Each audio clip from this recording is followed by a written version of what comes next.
As long as I'm not in a bear suit at the end. It's like Elric is like, men are amazing. Yeah. It's unlikely to come from me. For the record, Elric was very self-aware about the fact that he is the only man. Well, you said it, and then I looked at the list and I was like, wait a minute. Wait, are we recording? Yeah. I'm your daddy. I can be smart when it's important. I'm your daddy. I'm Sorry to this I'm your daddy. Welcome to Daddy Dailies, a podcast hosted by Not Your Daddy's Films. On a film set, dailies are sent out after a shoot day so you can see the work in progress. Daddy Dailies are conversations that go behind the scenes so you can see what work went into the process and be better armed to succeed in the industry. Daddy Dailies, hosted by Not Your Daddy's Films.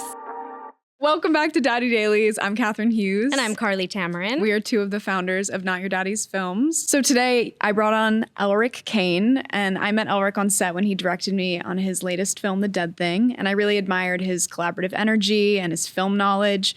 He mentors and teaches young filmmakers, and he's had recent success with The Dead Thing, which was a low-budget indie, and has been super transparent in interviews about how he made that happen. So I thought he would be the perfect token male guest for season 1. Token male. He's been a champion of Not Your Daddy's Films since the very beginning, and we love a male ally who is willing to share his knowledge with the daddy community. Thank you for coming. Elric is the director of The Dead Thing, an indie horror feature film which premiered at the Fantasia Film Festival in 2024 and was released on IFC SHUDDER in 2025. Kane also co-produced the 2024 film No More Time for director Dalila Droege. Dalila Droege. Shout out. Gorgeous name. Truly. And was an associate producer on the South by Southwest film The Frontier. He is also an active voice in the film podcasting world with his show The Pure Cinema Podcast, being the official podcast of Quentin Tarantino's new Beverly Cinema, and his other show Colors of the Dark, the official podcast for the long-running horror magazine FANGORIA. Prior to his work in America, Kane co-directed indie features in New Zealand, including Murmurs and Kissy Kissy that played at the New Zealand International Film Festival. Elric was also the chair of film and digital content at the Studio School Hussein College for 6 years and has an MFA in filmmaking from SCAD. We're so excited to have you on. Yes. Before we talk about like filmmaking and your movie, The Dead Thing, I just kind of wanted to ask, like, where did you start? Like, how did you find this as your career? Where you're from New Zealand? Kind of. Like, I was born in Brooklyn, and one parent was an American, and my mom was a Kiwi. Okay. And so we left America at like 5 to go back to New Zealand, where she was from, because she had 2 kids and didn't know what to do with it. And how long were you back there? Like till all through high school. Like, basically, I came back here for some of my college, some of it back there. So kind of basically, once Lord of the Rings was being made, I remember leaving New Zealand going, I don't think I want to make that. And this is all that's happening in New Zealand. So I'm like, I'm going to try it in America, and went to grad school down here. Okay. And was there a huge filmmaking community other than Lord of the Rings in New Zealand when you were young? No, definitely not. I mean, it was all like, we were super indie, the stuff we were making. And it was because my best friend's dad ran like a, kind of like where we are now, like a tiny little documentary TV production studio. And so we just stole all the gear and made these like very Cassavetes, like actor-specific movies. They were not like genre pieces at all, that stuff. And it was great. But the only stuff that was really happening was big American movies would come to New Zealand and shoot. And that was it. Otherwise, there's probably 2 or 3 New Zealand-made big features every year. Yeah. But that's it. And I just never felt like I'd love to make a proper New Zealand film now and go back and have a reason. But they are always about representing the culture, and I always think that's a bit dangerous with like, you don't want to have the only movies you make have to be representative of every culture. You want to be able to make whatever you want that to expresses something. I'm thinking, there's a New Zealand movie, the first one that comes to mind, Hunt for the Wilder People. Yes, that's the first one I can think of. Yeah, so I mean, the Fly the Conchords changed things a lot, of course. Because they brought in popular comedy and just became, and then Lord of the Rings made productions popular. So it's changed so much since I left, which is cool. It's like, I love New Zealand. I just was in a film class showing the piano, and I was getting homesick for the way like trees look and the moss on the trees, and I think you always want to make the stuff that you know best and can get inside of, and I always think like going home would be pretty special someday. But I've kind of done it all. Like how I started, I just was like a film mad kid, film obsessed. We made Super 8 films when we were little, and then video camera films, but always loved movies and didn't feel like you could make movies in New Zealand. I definitely felt like that was not a dream, that's a reality. Sure. So we didn't you kind of put a cap on that and you realize, well, no one from New Zealand's ever going to do it, until I saw a movie called Bad Taste by Peter Jackson, which is very handmade and was awkward because I was like, wait, they sound funny like us. This is not good. Like, this is a bad movie. That's how I felt at the time. Now I love it because it's very handmade, but it made me realize, oh, you can make your own voice, your own films. And that was revelatory at the time for us, because we were like, wow, it doesn't matter where you're from. If you can get the equipment, you can say something. And so we started, messing around. And it wasn't until I got to university that I basically I was trying to rent Blue Velvet. This is a true story. I was crossing the road to watch Blue Velvet for the first time. Had never seen it, but loved Twin Peaks and stuff. And we're crossing a crosswalk and a car nails me. Like, my head shatters the windscreen. I fly through the air. My friend's this far in front of me. Plot twist. This is one of those true stories that's unbelievable, because this became my favorite film. And I flew through the air and somehow landed on my feet, even though my leg twisted around. Car drove off. It's shattered windscreen. It was like a rainy night. Not a hit and run. Yeah, No, it was that's crazy. It was a literal hit and run, and we get the movie. We did still get it. Went to the hospital, made sure I didn't have any concussions. Thought the movie was just okay that night. I was just like, yeah. After being run over, and then years later, of course, it becomes my favorite movie. But I'm not kidding. It was a literal. Most people are never this lucky. I was studying law. It was in my first year of university that this happened. And the next day I dropped out of that and started studying film because I did what I wanted to. Because I was like, I could have also just died on that crosswalk. Yeah. Whoa. And then you don't Divine get intervention right there. Exactly. So that's cool. I know we're not always getting literal signs, but I do think there's things like that in our worlds every day, right? And often we aren't very good at going with our gut instinct. We often go the opposite way and stay safe. And to get literally hit by a car to sometimes realize your true it's the best thing that can happen. The universe is like, hello. Yeah, exactly. But that just led me to getting more serious about it, Yeah. And you make a lot of little things.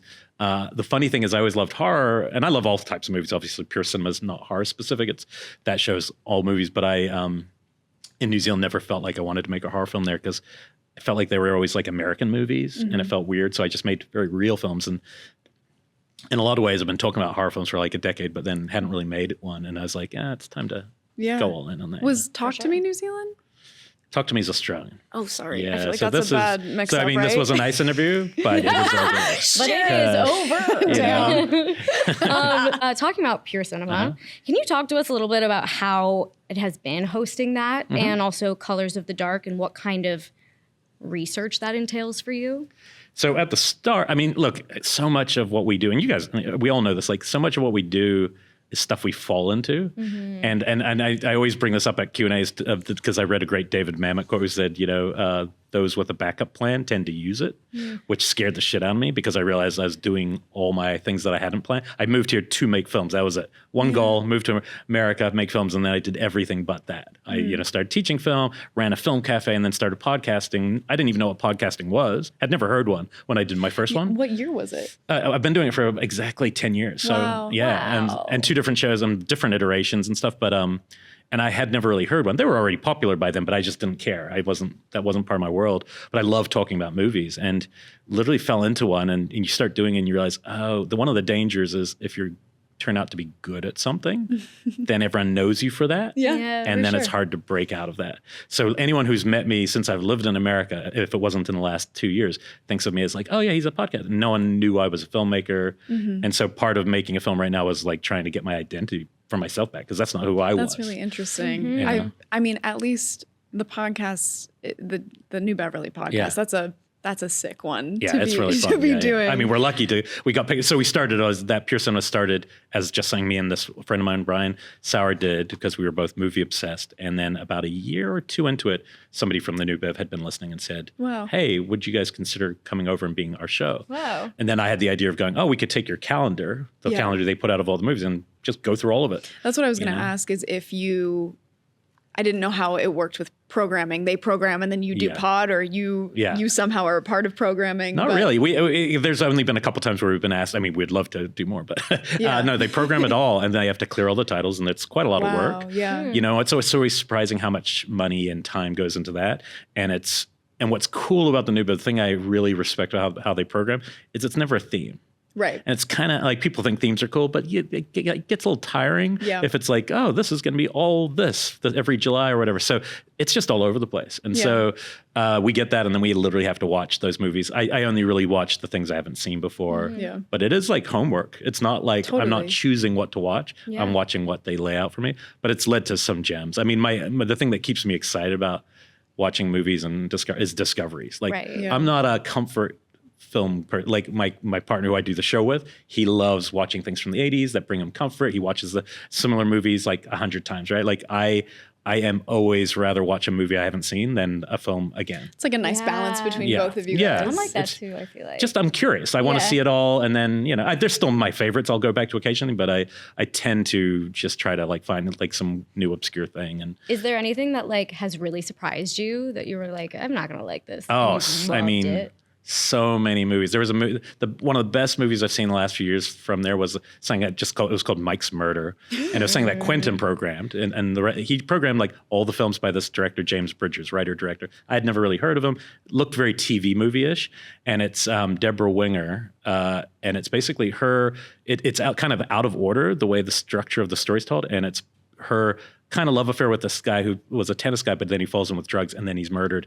And we're watching it through her viewpoint. And it is one of the most, it felt like discovering like the perfect true crime podcast or something. I was so in it and like emotional. And I just, again, it's a movie. I love it when it's something that I would never have stumbled upon. For sure. And that's what I try to do for other people. And I we hear it all the time. Like people come up to us on the street and like, if they hear our voice, usually not if they see us, they'll be like, wait, are you the podcast? And we're like, yeah. And they're like, oh, you put me on the That's crazy to get recognized for your voice. Well, when we're at the New Biv, that's what happens. So we'll be standing in the concessions line and no one's making a big deal. And then we'll start talking and somebody always turns and goes, oh, I love the show. And it's like, also, I have to shout out, Elric was just on Letterboxd. Okay. He got his, was it 4? No, it was your it was the last 4. Last 4 watch. It's funny. All my film students, that's the biggest thing that has ever happened to them. When I saw you post it, I was like, what? Yeah, I know. That was really fun to do. They were great picks. But that's the funny thing. They're not picks. Like everyone keeps, no, you're not the first person. Everyone goes, oh, you picked really good movies. I'm like, these are the last 4 movies I watched. Yeah. But I will say I did, once I had 3 of them and they asked me to do it, I stopped watching movies until I could find the right last movie. Because I knew it had to be something cool. Yeah. And it was at the Academy. And so I tried to, there's a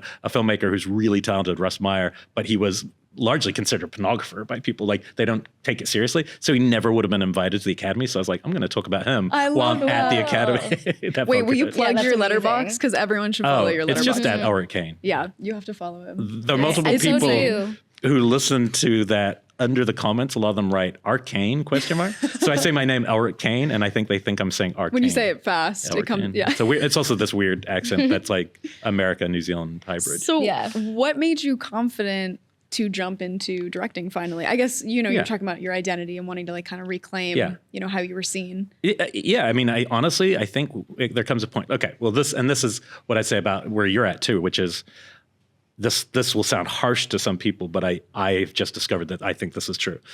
I don't think people take people in this town seriously as filmmakers until they make a feature. And I think a middling feature will be taken more seriously than the best short. Only the number one, like when your short wins Sundance, that might be different, might open doors, but there's just something about the way, and I don't agree with this logic, but it's something I'm absolutely seeing. Yeah. And it's something about the way people just view what, and some of it I understand in the sense that to survive any 28 days of anything or whatever your shoot is a different kind of effort, but I think it's vital to jump into whatever that's going to be with 100%. A feature. And I think in my case, it was people just didn't really know who I was, and I was like, well, I came here for this reason.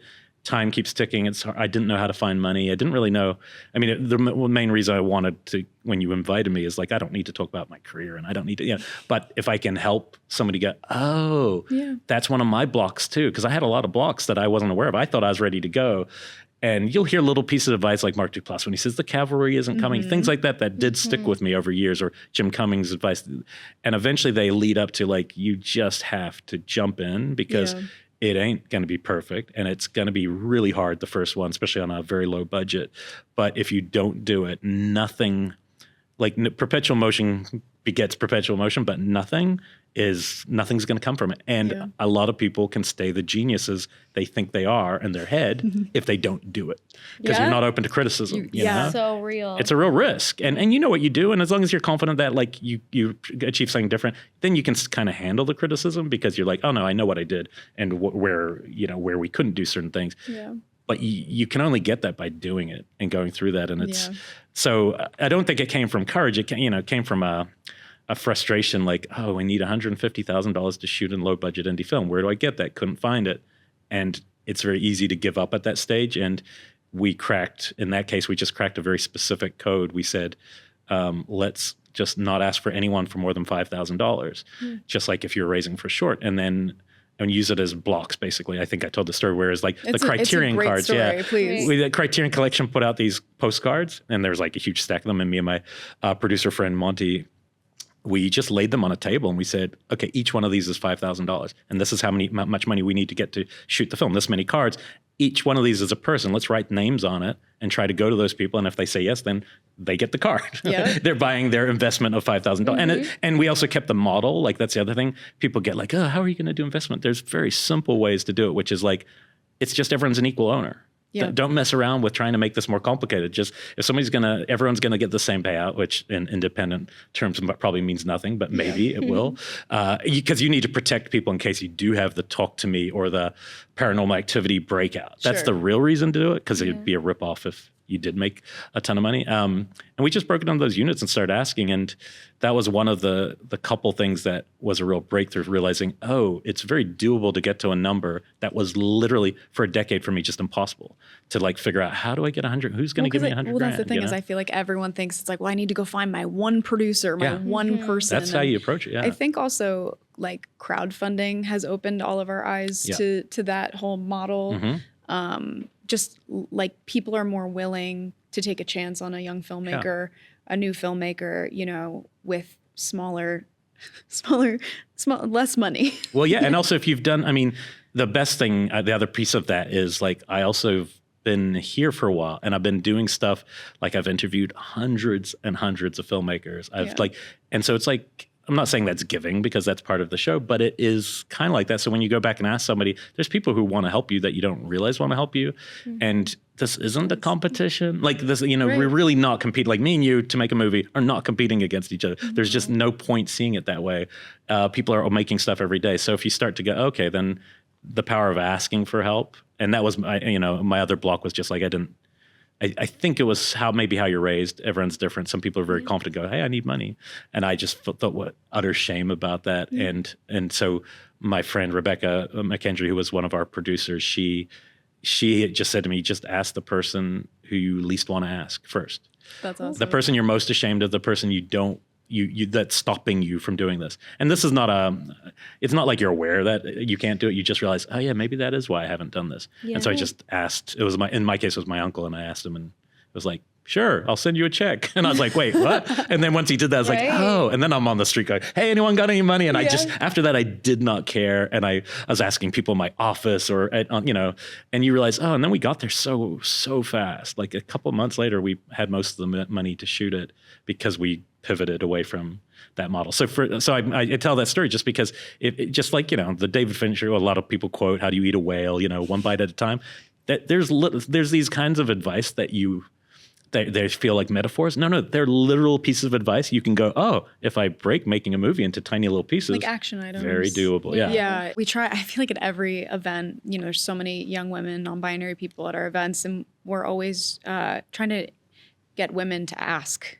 Because I think women are taught growing up to like not ask for things, don't be a bother, don't be in the way. And so we're constantly, that advice is just so true. It's like, you just have to ask for things, especially if you want to make a film. Like no one's going to hand you, and I wasn't going to out your film budget, but I'm so happy you did, because I was just so. Shooting budget, shooting. But when I went to go watch it, like finally, and I was so excited when I finally did, like I was so amazed at how expensive it looked. That was my first thought. Like it just looked so great. And so I was wondering, like, what kind of, because it is a lower budget film, like what were those limitations that you felt and found on set? Because I'm sure there were, or maybe not. Limitation. It was, I mean, look, movies, it's always the same limitation. I think no matter what the budget, and that's time pressure. Like some of the days when you were there, I didn't feel that as much because we were in a location of a house. That was my favorite week, as in we had time mostly to do things. We had other mistakes, like one of the things that didn't make it in the movie is because somebody didn't bring a second costume to a gag that you're involved with. You're meant to like spill stuff, and that bummed me out because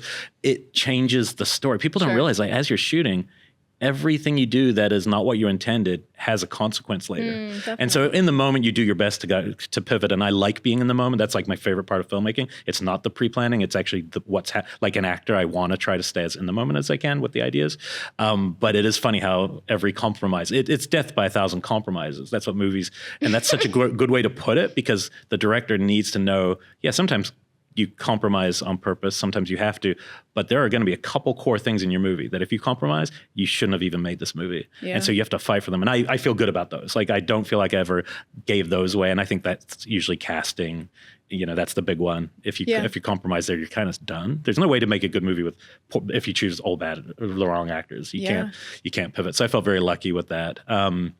What was the first part of that question? No, I was just, what were the challenges? And I think, Carly, you had a question about casting. That's a good segue. No, this is, you segued your own self. No, you've been segueing the whole time. Thank you. I'm a podcaster. Yeah, right. We have a professional in our midst.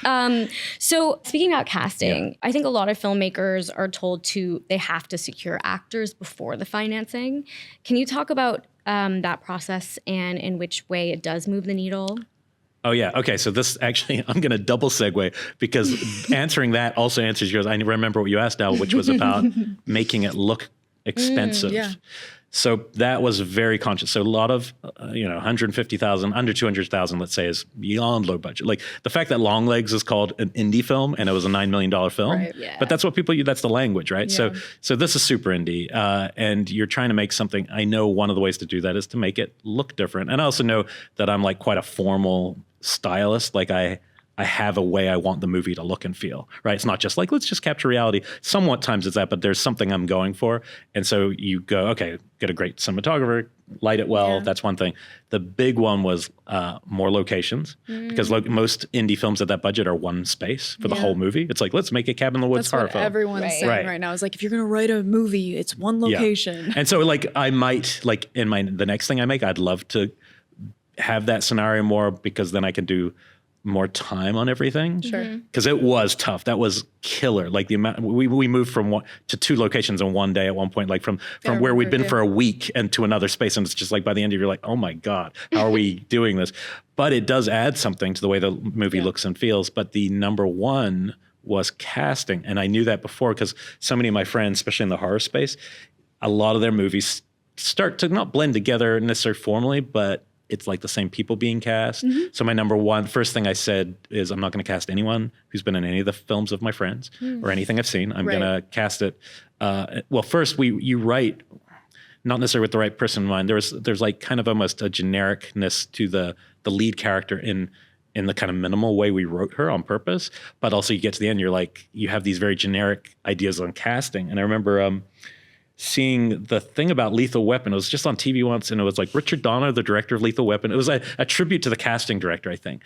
And Richard Donner came out with Danny Glover, and he got really choked up. It's like, it was a very moving moment where he said, I'm ashamed, because when I read Lethal Weapon, that character was written as a white character, the cop that Danny Glover made famous. And he's like, at no point when I read this did I ever think it could have been a black character. Didn't even cross his mind. And he said, I'm really ashamed that that's how I read this, because then somebody brought you in randomly, a casting director. And I at first thought was, that doesn't make sense. And then you read, and I was like, and then he got cast and he changes movies. I mean, he is that character. And I remember really taking that moment to heart, and not on the political correct front of it, more the expand your mind, because movies, if you truly love movies, you want all sorts of people to be represented, because it means new voices come in, new stories. And so like that always stuck with me. So I was like, oh yeah, I could just open up my mind to who I was trying to cast in the lead. And it just led us to much more interesting ideas for that role, especially, and everything else came after that. So I did have a casting director, so that's one of the more expensive things on a limited budget like that. I wouldn't say it's super expensive, but usually you wouldn't be able to afford that if you're making a film with that budget. You would just like try to find the cast yourself. But I love how much David supports like independent filmmaking. Yes. He's been to one of our events, actually, the casting director. What I liked about the way he cast, he would give me options. He would never force anything, but also I had I pay a lot of attention to who's in what for this reason. Like I spend a lot of time thinking about people. And so Blue was one person who I'd seen her in a movie, and the movie hadn't convinced me it was a movie that was like a superhero thing. So that wasn't the thing that got me thinking about her, but it was like a mixture of that, her Instagram, and then her taste in movies. And when you meet, so it's funny, like almost everyone in the movie was a filmmaker. Like that was their interest. Yeah, it's so interesting. Yeah, when I met you, I was like, oh, that's so cool. So to me, that's exciting because it means like you understand.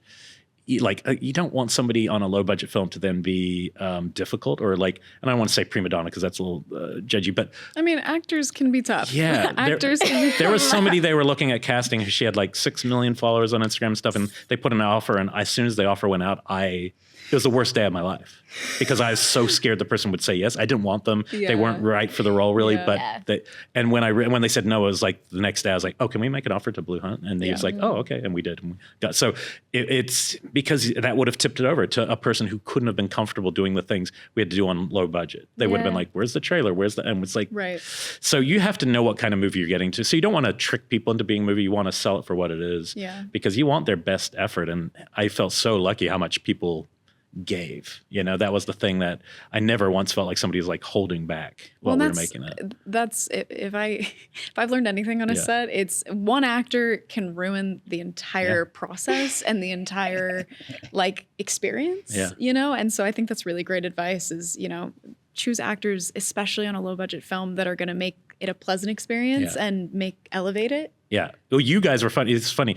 Especially in the house week, I was more stressed than you guys were about you guys waiting around. And because I wasn't used to that. And especially on shorts, you don't do that, right? But on a feature, so I'd look around and be like, oh my God, Catherine's been here for 6 hours and nothing's happened. Or Ben's been. And we're all just so used to it. You guys were like, not once did I feel like you actually cared. You guys were all just like, that's just the waiting. But for me, that was a hard thing to get used to because it caused a weird anxiety. Right. Like I'm in one room with 2 actors. You're like trying to host. There's that other person. Right. Yeah, it's like hosting a party. You don't have any down, like, no, the director has zero downtime. There's every detail, is accounted for. Whereas with actors, it's like we're so used to being like, oh yeah, I bring my set bag. And in my set bag is this, this, and this. And if I don't have time for that, then I'll do this thing. It's like we're ready for that. It's definitely like it's a family vibe. I mean, that's the cool thing about indie. It's a good indie, like one that where people are respectful and stuff. Yeah. It does feel like a family vibe, and then you have buy-in, and you kind of want to be around the people. Like one of my favorite times was that we were just shooting driving shots, like the kind of pickups with the car rig for a whole night just to get random shots. But it was just fun and nice to just be with people. Yeah, especially your movie's set in LA, and it's like it's a very LA movie in LA. Yeah, awesome. And so on that note, let's talk about the cinematography a little bit, and like what are some of the inspirations for the film, and can you also shout out the cinematographer because she was amazing. Yeah, Ioana Vasil. She went right after we finished wrapping. She didn't tell me this. It was kind of funny. Like we wrapped the movie, we're in the desert, and then she goes, "So I didn't tell you before, but I'm going to go to AFI next month." And I looked at her, I go, had you told me that before, I probably wouldn't have hired you because you're telling me you're going to school now to study this. But she did obviously a great job, but it was, so she's probably even better now because she's just finished 2 years of, this film took so long to finish. But she's a Canadian cinematographer, but lives here in LA. And I don't like we were talking off mic, I don't like to say like, oh, gendered ideas of filmmaking because I think everyone can do anything. But like basically I have a cinematographer I always like to work with called Jake Cattell, who shoots all of Amy Seimetz's movies. And I love the way they look. And he wasn't available at the last minute. And I kind of threw me in a panic of like, I don't know who I can create a new relationship with because these are, and I was like, you know what, the source material of this, there's a lot of like objectification through point of view of a woman and male relationships and everything. And it did make me go, maybe I should look at a female cinematographer purposely because the gaze, the way we look at things, it will be more complex. Like if it's not just me, right? There's another person in this situation. So that was a conscious choice to then open that up. And then it was a rec from a friend. I noticed that particularly in the sex scenes. Yeah. Like they were shot so beautifully. They're my favorite scenes. They're just, and they're so interesting the way they're shot. And you guys working together on those is like, those were dope. Because they weren't like meant to be like a normal sex. It's not like the narrative stuff. They are the narrative because this is a weird movie about like weird symbiotic transference relationships. And, so we needed it to be, I keep saying that quote from Hitchcock. He says, shoot to your murders like love scenes and your love scenes like murders. And so I literally took that and I was like, so how do you shoot a love scene like murder? And I was like trying to feel how that would feel. And I think that we actually did that. So. Another thing I loved in the movie is the way, I feel like the way phones are shot in movies are so tired now. And I really love the way you implemented like technology in the movie. It felt really seamless. It had to be there because of the narrative, the storyline. Yeah, but it felt just really modern. Yeah. In like a fresh way. Well, and that was one of I think, I keep saying this about the horror side of it. A lot of us who want to make horror films are often wanting to make 80s horror films or 70s horror films. They're usually throwback. And the first thing people do in modern horror films is, we have no cell service. Every time. And then they get rid of the technology. And I just thought to before, when we were leading up to it, I was like, man, maybe we should be embracing the world we're in. Yeah. And like, how do you make the things that we're going through the story? And we made that the storyline. And that was a little scary because I don't know if I wanted to shoot that stuff. Like offices and phones are not exactly my I also love the dating app you made. It was like so poppy and fun. And it is fun. Yeah, the designers did good, but also Blue renamed our app. So did she? In the script, it was something like really bad by us, like what is it? You've got a mattress thing. And she's like, that cannot be the name of this. She's like, you need the 25-year-old inspiration right now. And she came up with Friction, which was cute. So I love that you, I felt when I was there, at least, it felt like you were very open to collaboration from the actors, like especially Blue. And I feel like she had some touches in the film that like really made it specific and to her character. And I feel like you guys worked really well together. Yeah, it's like directing. The big thing about directing, I think, is the biggest mistake people make, and this just comes from experience working with people, is thinking that you have to direct. It's like your job is to get the vision. You got a vision, and you're trying to get close to it. Your job is not do you like working for micromanagers in an office building? Do you like somebody coming over and correcting and moving things and shaping? No, you don't. You actually thrive when that person gives you space. And so I think of directing, like, especially with actors, if you cast it right, it's like guardrails on the edges to make sure they don't go off the cliff. But if they're in the lines and doing their thing. So I remember like two times where Blue looked for me for direction. I remember going, I'm not telling you anything right now because you are doing it. Yeah. Like you are in the character. You know it better than I could ever know it. I'm just making sure that the camera knows where to be on you and like, and making sure like we're the whole thing is going to make sense. But when it comes to actors, now if you don't cast right, that's a problem. And some actors need different, as we know, some people are great on one take. Some people need 10 takes, like all the difference between performers. But I think it's so important that a director is open in that way. And that's why I kind of threw out my Shaw list and redid it every morning before I went to set, because I realized on this movie, pre-planning doesn't go well on this kind of indie when you're running. But being that stuff I was redoing always went well because it was like ready for that day. Yeah. And so just trying to be open to it. And like, whilst I don't want, only thing I don't like to see is somebody in a crew giving direction to an actor. Yeah, that's the one thing that I'm not open to. But I see it on every indie I've ever been on. Whoa, every indie I've ever been on. Something I remember in New Zealand, the sound guy just stopped and go, "I think she should do," and everyone just turned in. Oh my gosh! Because people just forget on an indie, forget the boundary. Because everyone's doing 5 different things. Yes, the boundaries. But if somebody whispers that same idea to me and it's the best idea, I think the coolest thing about aging is like the part where if you're confident and have a healthy ego, you don't need to lead with it. Totally. It's inside. And so I'm confident about my taste. And so then I'm like, okay, well, these people are going to do a better job than I could ever do. That's the fun thing. Yeah. My favorite quote, I start every film class I've ever taught. The first time I meet students, I always quote this. Milos Forman is a Czech director of One Flew Over the Cuckoo's Nest, one of my favorite movie probably of all time. And I saw him in an extra feature once, and for a second I was like, what? And he just goes, I am excellent director.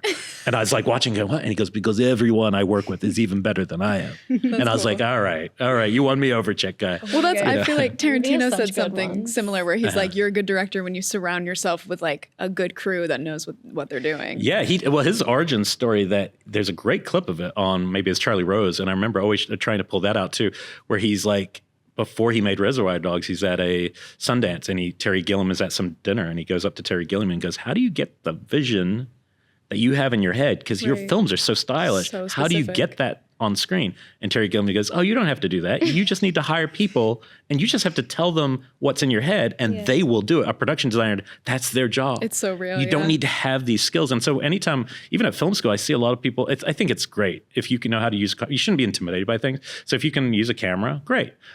But that won't stop you from being a director. Yeah. Right. Just being a tech head, if you're not a tech person, that does not stop you from being a storyteller. Such good advice for people listening. Because people get intimidated. Like the first thing I do is, Yeah. and I think that's part of the gender divide beyond the fact that the industry was Definitely. highly gendered. But I think the first thing we always do with like cinematography classes, we always go, just touch the camera because that's usually the thing that is intimidating someone who didn't grow up with it. But then once you realize it's nothing, it's non-judgmental. Like Michael Caine says about acting for the camera, it's nothing. It's the lover you completely ignore, and it's going to stay in love with you. You just don't have to think about it. It's there. And so I think getting over those fears is important. But you don't have to be everything. You don't have to be a multi-hyphenate who understands it. You need to understand what's in your head. And you have to be a good communicator. That is important. Learning how to talk to people. Yeah, we've been trying to do more workshops with women for cinematography and just touching the camera because I think that's one of the biggest, exactly what you were saying, like biggest fears. We have so many women coming to us being like, well, I don't know how to use a camera, or I don't know what lenses to use, and this is like, that's not your job. Your job is to tell the story and your job is to collaborate. Right. And so, And if you know those collaborators, let's say you're a really quiet person, and a lot of people think of a director as a 1950s director, which was a man with a bullhorn who was right. That can, as long as your AD can do that, you're good. Yeah. You can be the quietest person if and that's why we're seeing, I think, a lot of novelists and a lot of writers becoming pretty good directors because they know how to tell a story. They just didn't know they could in this way. And so you can be whispering these things to somebody who can yell at people if you need to yell, right? So it is exciting to see that shift happen. And I think we'll continue to see it now that the tools are more democratic. that's how I imagine Celine's song on set, like just calm whispering, playwriting, like writing. Yeah. Everyone's like, oh shit, let me get that done for you. Boop, boop, done. Yeah. And also I think a lot of filmmakers that we encounter like aren't yet understanding exactly what a director does. Right. And it really is this simple. Yeah. It's having the vision and then having the right people around you to really execute that. Yeah, and you're like the central nervous system keeping all the bad things out. Right. You know, you are if you're trying to like make a movie, you're just trying to like everything is going to try to make the movie bad. The world is going to try to make the film bad. So directing is really going, no, I'm going to do my best to take in the good stuff, keep the bad stuff out as best I can. And if you can do that for the whole shoot, you're getting close to making a good movie. Yeah. Right. Let's talk a little bit about post-production. Okay. Yeah. Can you talk about how you brought together all of your inspirations in post? Like, do you have any advice for post for newer filmmakers? Well, post was so I will give the little piece of advice which we didn't have. So we shot our whole budget because everyone told us to. So I mean, I probably would have anyway because we're still short of money. Right. You're always short of money, but like everyone was like, "Oh, just shoot it and then worry about post later." Good advice, but with a caveat asterisk. 2 years later of post because I didn't have any money for post, so I was like using all the podcast money to finish the movie. So that's tough. So I would recommend have some plan. We had no plan. But when you're in post, it's really about the relationships. So me and the editor Star, we kind of met on my friend Dalila Droege. The feature you talked about, she shot that during the pandemic, and it was pretty experimental. It came together fast. The script was like not thrown together, but came together real fast, and then they were shooting it. And in the post, he did a pass, and then I joined him in the edit room, and the two of us worked together on the edit. And it was because of how that movie was shot, there was lots of options of how it could be structured. Right. And I don't want to be an editor, but I love the part where you get to rewrite. And I like taking risks and experiment. I like to experiment in that phase, and that's my favorite thing. And so when you meet a kindred spirit who also likes to do that, that is the best feeling. And that's what you're looking for. You want an editor. I mean, a lot of people can edit now. I'd say most humans who have ever touched digital media have some experience with editing. Doesn't make them an editor. Sure. And you need somebody that you like being with for a long period of time. Like if you're comfortable in a room, that's the key to editing a relationship. So I like experimenting. I love filmmakers. There's some filmmakers that were inspirational to me. Nicholas Roeg was always, and David Lynch are two filmmakers, both experiment a lot in the way they put sound and picture together, and edits can be fragmented and images. It's not like traditional Hollywood narratives, and that I knew that would be what this movie was in the writing, but in the edit, that's where you're trying things out. And so, it takes a while, to try things out, and not everything will work, and some things will fail and you come back to it later. But I love having that time. You don't want to feel rushed in that phase, I'd say. And I loved your, you told a story about the composition, and how, did the composer end up showing you something that you fell in love with, or did you have ideas? No, I screwed. So being precious about anything, which you will be as a filmmaker, but there are mistakes you can make where you fall in, like we had a song, there's a critical song in our movie that is part of the narrative, like the song he plays for her, and it comes up multiple times. We originally had a not a hugely famous person, but a person no one plays that song. Of course, you get so used to it. Yeah. And then at some point it's like, no, we're not going to be allowed to, remove it. Then it takes a while. Then you get the song in there that you're used to. In terms of score, I just knew I didn't want a synth, like John Carpenter vibe score, because I love those, but I feel like that's the popular thing right now. And I was like, I want something different. There's this ensemble that, there's a lot of kind of, lot of riffing, and they just kind of experiment and stuff that my editor was putting me onto.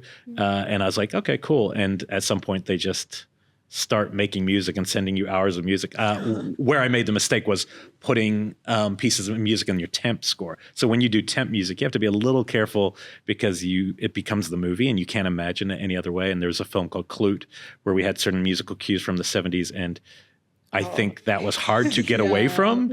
And so even when the person who's scoring Michael Krasner in this case, he listens and it stays for a while. And I think that's hard for them to break away from because they're used to it.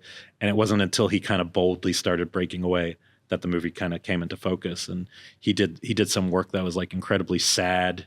The ending that sounds like a death requiem that felt too big for me. And I was like, I don't know if this is like big, like there's chorus and flutes and it didn't, to me, fit with my initial thing. And then you watch it enough times, you start to go, I think he found the flutes are flutes are great. I guess they're back. Flutes are back. Flutes are back, baby. I thought flutes were gone, but flutes are back. but you have to be wise enough with a movie to understand that somebody else might find the emotional important note of your movie that you are not seeing because you're so close to it. You are inside a movie for years in this case, and somebody else comes along and does something, whether it's the title or that, and you have to step back and go, oh, okay, they found something in this that I wasn't seeing. Sure. And in that case, I actually loved, like now, especially now, they're my favorite. My favorite parts of the movie now, if I'm watching again, are performance-based stuff, because I can always watch that because it's not me.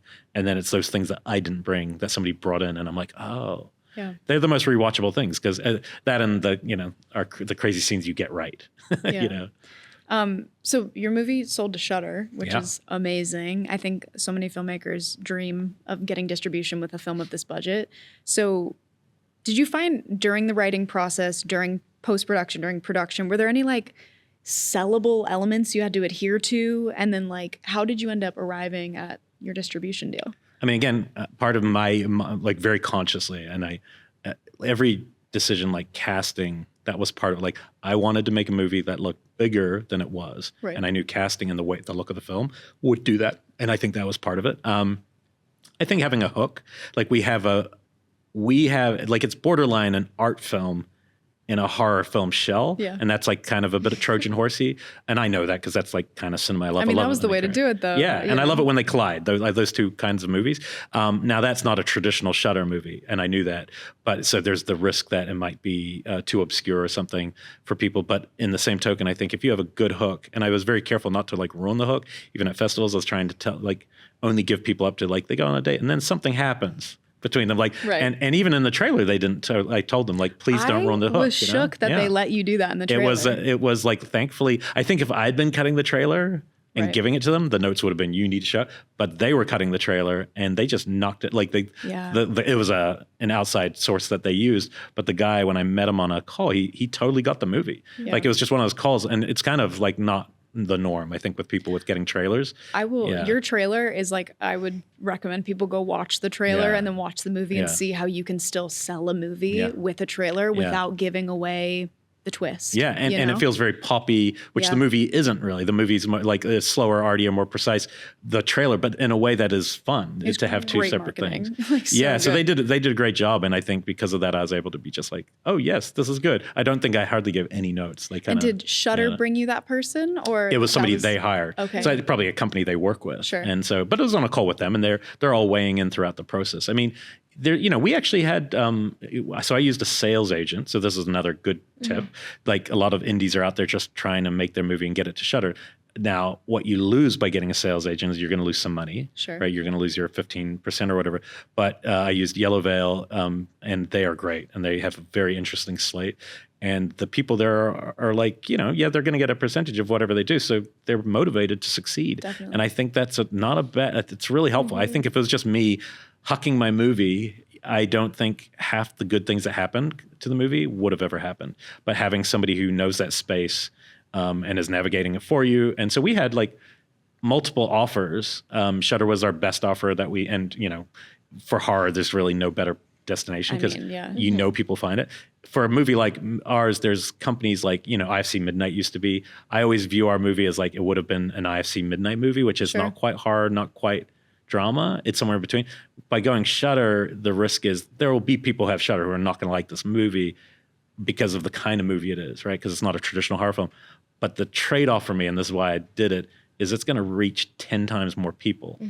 And the cool thing about that is like you might not get everyone liking it, but the person who discovers it that way, who does love it, because it's a very specific kind of movie, that outweighs. I'll take 10 bad reviews for the person who loves a movie. And so it's like, so you're like, okay, that's a risk. If you just want good reviews, you just release your film to the exact demographic looking for it. So, and that's what a lot of people end up doing, but you'll get seen by a lot less people. And so I realized, you know what, that's fine. I just want it to find the right people in the long run. And so Shudder's it's been amazing how many people watched that in that first 2 weeks. It was like, I looked it up at one point, like 3 weeks in, it was still in the top 10 of AMC. And that means it must have been, so it's like, oh, that's cool. It's like for a movie this small, that's the thing. And a lot of people, the trade-off is people don't realize how small your movies are.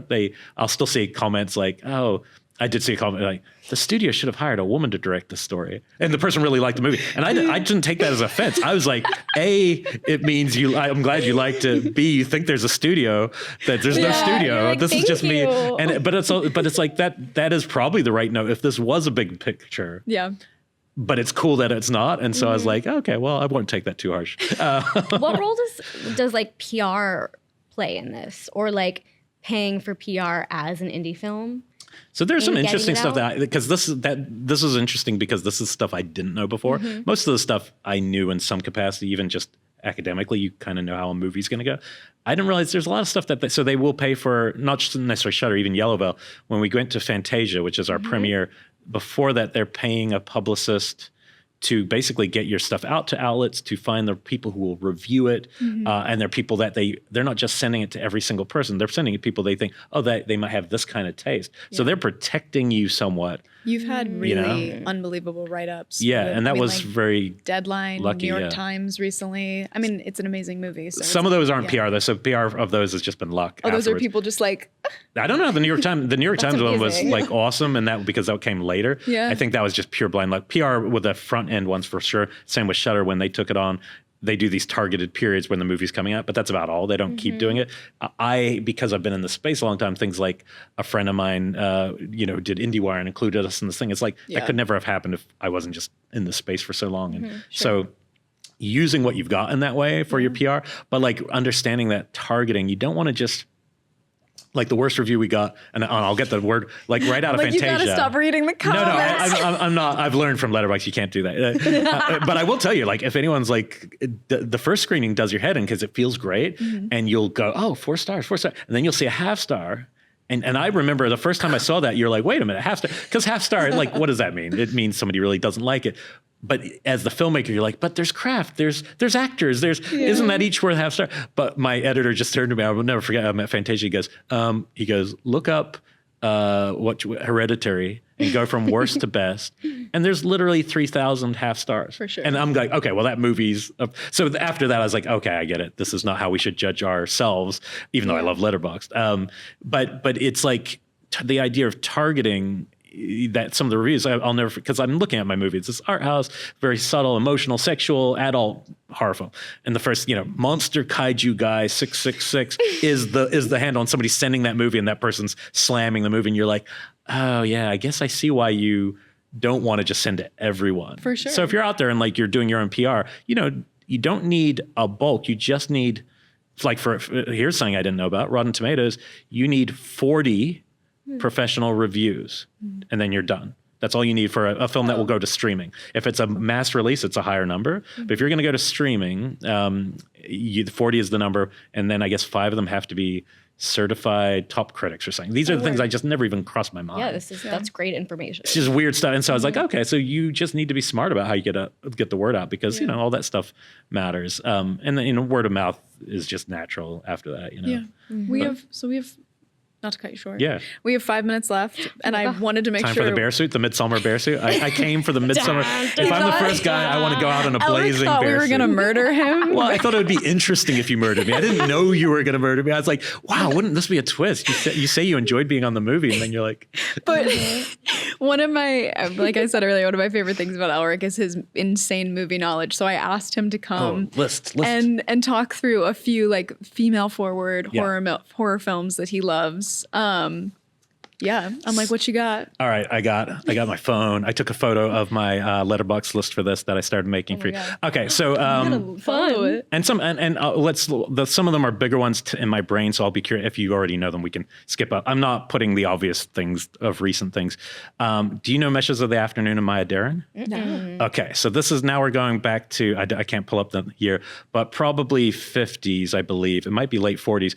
So just to show that women have always been doing this, because I think that's something that when I show students, they don't always realize.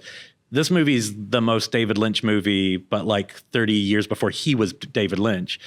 She's an LA filmmaker, and she acts, and there's kind of an experimental film called Meshes of the Afternoon, all shot in the kind of canyons. And it's like a woman trying to kind of reconnect with her lover, but also this weird black cloaked figure wearing a mirror on their face is like kind of stalking them through time. It's if you took an experimental film course ever, it'll probably be one of the first things they show you, but it is so good. And then after that, she started making these, she would go to Haiti and film voodoo ceremonies. And she's the person who kind of basically showed the world that this isn't Satanism or something. Right. This is like a real practice, and and her films are amazing. But that movie is so freaking good, and a lot of people's first crush is Maya Deren, because there's just something about her being the writer, director. She's the star of these movies, and they're just kind of like exciting. Even now, they feel modern, like 60, 80, 70 years later. It's crazy. And also, if you subscribe to our Patreon, we will put all of this information there. List. Yeah. Okay, I'll make a full list. We'll call it we'll make the list. Elric's list. We will have links so you can really dive into this with us. A big movie that everyone knows, and whether they've seen the original or not, is Suspiria. Everyone knows the new version, but like you said, female forward. And so I did a lot of directors, but sometimes people get lost in the shuffle because they're overshadowed. And in the case, Dario Argento is a massive name in the horror world, one of the best filmmakers of all time. But that film is written was his wife at the time, Daria Nicolidi, who's Asia Argento's mom. And she never gets talked about. And, some people have started putting her on t-shirts, which is cool. But she wrote this, a number of other like really interesting Italian horror films. She also was the actress, like Tenebrae. She's the star, one of the stars of that film. And so there's some people where you're like, even though the film's not, unknown, I just want to give her a shout out because she's awesome. One of the best films and the weirdest art house horror film is it's actually Gaspar Noé's life partner, and she's directed she's now up to her, I think, her 5th feature. And so people know him. He's a household name, but she's been quietly making some of the most beautiful, weirder. Her films are weirder than his. And she made a film called Innocence from about 2000, and it knocked my socks off. It opens with little girls showing up at an all-girls school in the country. They show up in coffins. So when you get there, you're coming out of a coffin. It's all designed like crazy. What? And then it's this I weird cannot coming of wait. it. It looks like Suspiria, so it's all designed, and it's basically this weird girl school. Only woman, Marion Cotillard, is there like really young when she was like 20, and it is basically this girl's like prep school, but for what? At night, there's weird like theater things where dark men are sitting watching, and you don't know if it's a coming of age or what is it. Is it about puberty? What it is? And it's never a straight horror film, but it's the most unsettling movie I think I've ever seen. Like it's gorgeous, and her name's Lucille Hadlovic. It's a really hard last name to say, but she's somebody who I think people are catching up to now. But I think it was a little overshadowed. And a lot of these people, you will find that. You'll find that somebody was like, oh, their boyfriend or their husband or somebody was in the arts, and at some point you realize this person's better than the other person. Maybe not in that case. I think they're both great, but there's a movie, one of my other favorites is called Messiah of Evil, and it's from the 70s, and it's one of the most like stream of conscious, bizarre art house, cult type movies. And the people who wrote that were a husband and wife. Her name's Gloria Katz, but they're a husband and wife team who also wrote Indiana Jones and the Temple of Doom together. What? They made Howard the Duck together, but this movie's Howard the Duck. Yeah, Howard the Duck is a big film. But this movie's like the most hypnotic horror film. It's just the greatest. If you haven't seen Messiah of Evil, it's worth tracking down. And she was part of this duo who, made some pretty big stuff. But this movie's particularly like art house. Right now, there's a family I would like to put on everyone's radar for indie stuff. If you're looking for a model to copy, called the Addams Family, taking off. And Toby Poser is the mom of the family. Her husband and their 2 daughters have all written, co-directed, co-write, co-everything. And they're up to like their 5th feature. This. Yeah. Or maybe 6. They might be, they've been doing this for the last like 8 or so years. Yeah. Almost all of them are sold to Shudder. Hellbender is one all about like teenage witch and her mom, and she's in a rock band, and like it's all about like female power and stuff. But Toby Poser, of the people I've met on the festival run for me, like she saw our film and she loved it, and then we had this conversation, and I was like, well, you guys are partly the model that I was taking as inspiration. And so you meet these people who are, if somebody locks into your stuff, it's forget the ego of it. It's the validation of going, okay, connected. And if you dig their stuff, that's the coolest thing ever. So if you're looking for an indie model, I think looking at how they make things, because they do it, part of their model is you have to keep doing it, because then we can keep doing it financially. If you keep making movies and you sell them for a little bit of profit and you keep doing it, now this is what you do. And who wouldn't want to just be doing this instead of all our side hustles that we do, right? Yeah. So they are really inspirational and very easy to track their work down right now. There's, did you see The Girl Who Walks Home Alone? It's pretty recent. I was trying to pull a recent one. It's set in Iran, and it's, even though it's all shot here in like Southern California, but it looks amazing. And that film is a vampire story with a girl, female skateboarder. Like she's on a skateboard half the time, and she's turned into a vampire at one point, and it's treated very, very low key, very artistically, very realistically. I found that film to be very unsettling. And in terms of modern things, it's something like, okay, that's a voice. Totally. Like when you know it when you see it. It's just like when people were trying to outlaw pornography in Canada. I remember that was the trial, and they were like, well, how do you define pornography? And they're like, we know it when we see it. And I'm like, well, that's the same with art. That's the same with a lot of good things. You can't actually, it's very hard to define, but very easy to know how you feel about something. There's one that I think I really want you to see. So there was a movie called Amer. And again, this was a duo, a couple, but Amer is like very much a riff on like the Italian horror films. This is a recent duo who are making films. They're stylizing. It's like a throwback, but they made a film called Let the Corpses Tan. Okay. And I thought it was going to be a horror film, and I watched it, and it's actually not. It's more like a crime action film. But I was thinking about the way you shoot action, and your stuff is like so kick-ass, like kinetic. And this movie is one of the most kinetic things I've ever seen. It almost feels like an experiment, but it's so outrageously exciting in terms of where they put camera. I think you'll think it's really cool. So that's awesome. I got like 20 more. Oh, I can't wait to check it out. But it'll be a side pod. I mean, we could talk to you literally forever, but thank you. We're out of time. Thank you so much for being here. Anytime. So check out The Dead Thing. It's on Shudder. Yeah. Lead everyone to Shudder. Yeah, watch on Shudder. Well, it's also now just this week. That's why the New York Times thing was helpful, because that's when it hit VOD too. So if you don't have Shudder, you can watch it. Just pay for a few bucks for it and make us rich. Amazing. Get me some residuals. Yeah, exactly. It will have to be quite a lot to get. Well, thank you so much. All right, guys. Yeah, thanks for including me. And number one is just jump in and do it. And it's like it is such an exciting thing once once you get over all those fears and you're just in the process of making something, you attract more people. That quote, like when the train's leaving the station, everyone jumps on board. They really do. And you don't know that until you start it. Often you think it's impossible.